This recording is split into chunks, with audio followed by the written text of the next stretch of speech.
one, I made that Ryan Reynolds video semi-recently, and he talks about how he's funny because his house was so threatening to him with his father and his 3 older brothers. He felt like he was walking on landmines and he was physically the weakest. And so he had a lot of anxiety and he used humor to protect himself, basically. So this incredible charismatic humor that we all admire came from a situation that I think he would suggest people don't sign up for.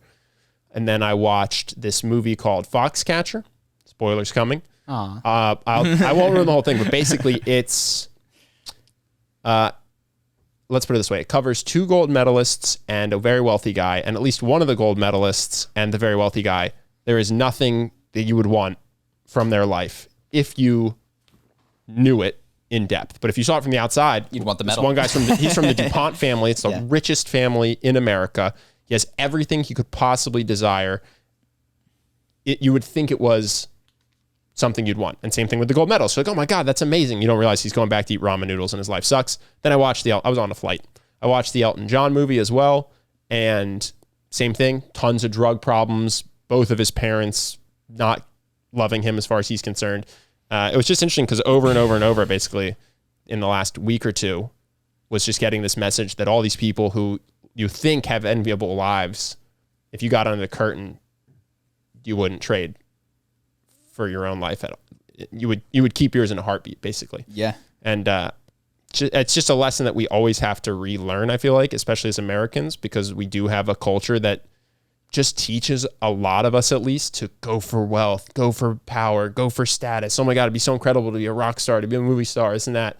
And we very, very rarely, even though we know it intellectually, genuinely envy the person that just has a simple small house with a family that seems like they love each other while he's not crushing it in any other area in terms of the things that get us applauded on social media. And everyone can, that intellectually, you go, oh yeah, that's obvious. But I think it's very hard to feel it. And I see a lot of people who know that money won't make them happy chasing money, or who know that status won't make them happy chasing status, in this almost weird cultural, unthinking, unstoppable juggernaut type situation. And it was just interesting. I don't really have a takeaway except for that. I think we're all admiring the wrong people. Just thinking if that's an inevitability of like progress, but I'm thinking back to my time in Costa Rica where I spent a year in college, and I actually think that I don't remember people caring or wanting or seeing, like, the iPhones were just coming out, and it was kind of cool that somebody had an iPhone, but it is really, you mentioned the word cultural. It's not just humanity. No, I think it's a cultural thing that is not universal. Yes, that's kind of was my impression. I think it is, and I talked about this last week, but we lost it, so whatever. I talked about this, I think it was Icelandic rock star, and then this American or English media company came to interview her, and she had a very small apartment, and they were asking her, why you could have so much money, or you do have so much money, why do you have this? And she said, this is what I need. What do you mean? It's got a kitchen, it's got a bathroom, it's got a bedroom, I live by myself, I'm not married. This is great. I love my neighbors. I'm good. And I think there might be some human, just biological desires for gathering resources, but I think American culture takes it to the next level. And I guess I'm saying I don't think we have to be that way, but most Americans I know, that's how they're wired, basically. I'm just thinking, I didn't know any finance majors in Costa Rica. Yeah. It was, who did I know? I knew an architect who designed houses. I knew. And if you don't have it and you're not pursuing it, a lot of times you're resentful of it. You're bitter about the wealth. Mm-hmm. You don't pity the billionaire. You don't go, man, that $1 billion probably comes from some psychosis, some inner misery. This guy didn't stop when he had 100 million. This guy's probably miserable. I feel bad for him. I mean, I wish he would do something different with his money, but geez, must be a headache to be that guy. That's not how, even when you're not the person pursuing wealth, often it comes with this bitter resentment as if they are better off and don't deserve it. They have the money and that makes them better off, and I wish they didn't, instead of, this must suck to be this person that can't take their foot off the gas despite having the world at their fingertips. What a pitiable person. Yeah. Well, this might be trite and wrong, but I'm going to throw it out because I'm just thinking, why was Costa Rica this way? What did they have? And when I think of it, they had strong family ties that extended to cousins and uncles and all of that that formed the backbone of what they strove for and wanted. And if their uncle had a farm that was, they could go visit the farm, and that was the thing that they got to do. There wasn't, I just don't remember any big materialistic dreams while I was there. One or two people, but it was just not very common. Well, first of all, I don't. And it was say from this, the guy who didn't have a good family. Now that I think about it, I say this with no judgment, but just more observationally. It is what America tells Americans to be proud of. We're number one. We have the biggest economy. We have the biggest military. None of these things might be true, by the way. This is what we're talking about. The biggest economy, biggest military, the best in the world. You're just raised at a young age. That's what makes us the best. And so I think that's what the country takes pride in. That's what the country tells the citizens to take pride in. So then how could you not apply that to yourself and go, okay, cool. We just the best, number one, the greatest, the most. That's what we do. Mm-hmm. And I don't think Costa Rica has that same underlying messaging. They're proud that they don't have an army. That's the one thing. They're very proud of that. They're proud of their ecotourism. They're and this is to most people that I spoke to. We're proud of those two things.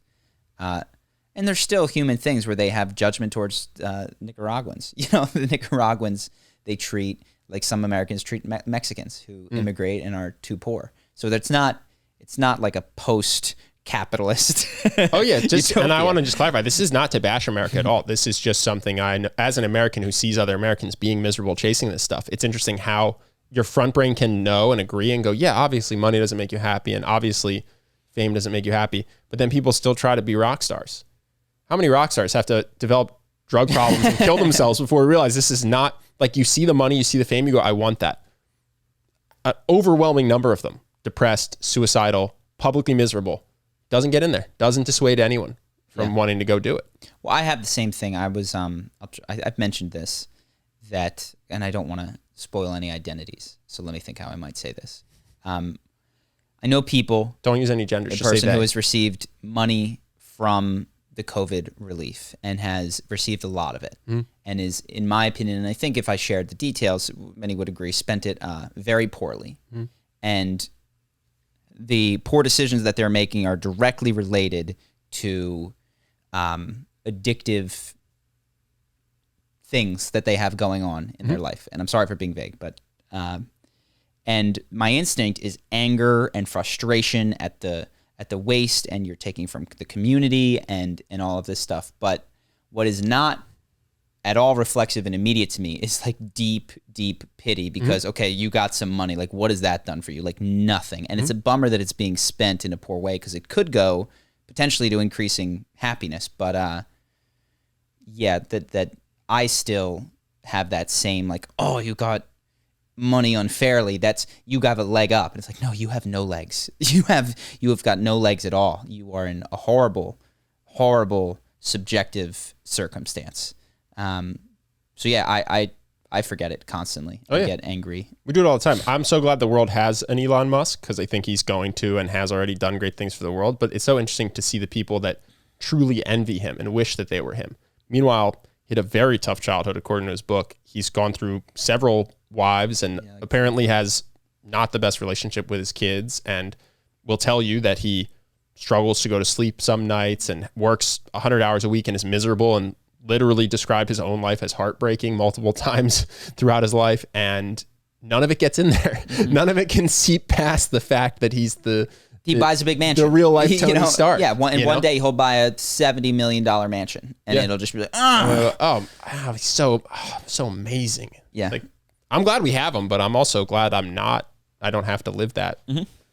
Admittedly, from his own mouth, very difficult, sad, tragic existence. Yep. But it just doesn't get in there. It doesn't seep into the psyche such that we really do feel bad for him instead of envying him. How did you start? What was the topic that made you think of this? I did a Ryan-Reynolds breakdown, and then on the flight back from Philly, I watched Foxcatcher, and it's really fucked up. And so then I was like, oh, I want to watch something light. So I decided to watch Rocket Man. It's not light. Apparently Elton John's life is much harder than I knew. And so, just these three things of people who seem like they're killing it from afar. And then I think as I piece all this together, I think addiction is not widely acknowledged to be as wide spanning as it is.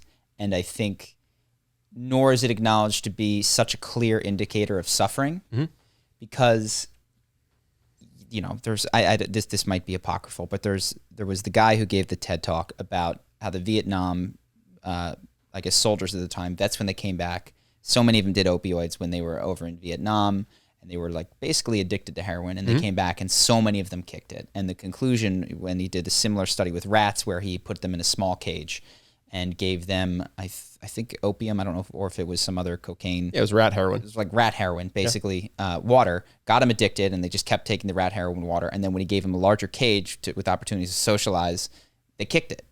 And not recognizing that addiction is not just about the substance. And, you know, while the substance can be addictive and ruin your life, it's about the hole that predates the substance, that the substance comes in and fills, and how it allows you to avoid experiencing the pain of your existence. And so that if you can recognize that addiction can be not just to drugs and alcohol, but also to work, success, like in sex, validation. In my case, I think thinking, like problem solving, is an addiction that I have that allows me to stay out of my body and in my head.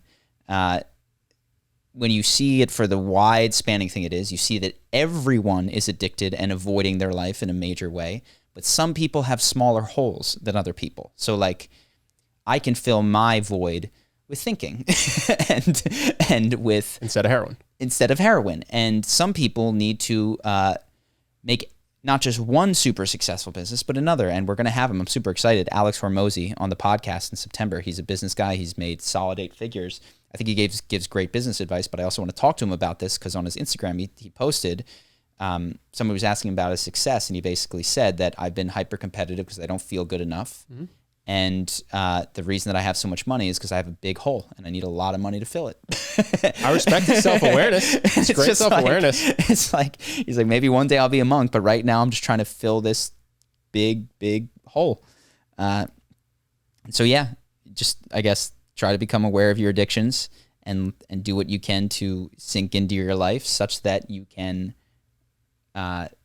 shrink that hole, and smaller addictions can suffice to fill it.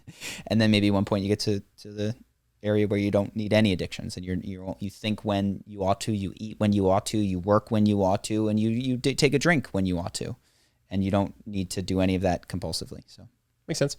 Let's go to fan questions. One thing though, I do want to say, Ryan Reynolds, not a drug addict. Elton John was. Ryan just had a traumatic childhood. I don't want to give anyone the impression that he, to my knowledge, also had a drug addiction.